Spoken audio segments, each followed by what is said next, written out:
Hi sweet listeners, உங்கள் இனியவன். யார் அவள்? மண்ணில் வாழும் தேவதையா?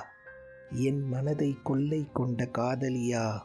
விழிகள் மூடாமல் அவளை நான் பார்க்கிறேன். கண்களை கொண்டே அவளை நான் திருட நினைக்கிறேன். நேரில் காணும் பொழுது பிடிக்காதது போல் நடிக்கிறேன். அவள் என்னுடன் படிக்கிறாள்.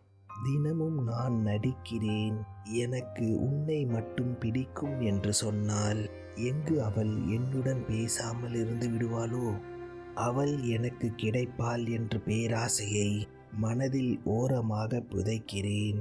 ஏன் என்றால் நடுவில் தான் அவள் வசிக்கிறாள் அல்லவா? எங்கு நான் என் காதலை உன்னிடத்தில் சொல்லாமல் இருந்து விடுவேனோ? நான் என்றைக்கும் இப்படி இருந்ததில்லை. உன்னுடன் பழகும் பொழுது கிடைக்கும் இன்பம் ஒரு புறம், காதலை சொல்லாமல் இருக்கிறேனே அந்த துன்பம் ஒரு புறம். இறைவா, நீயே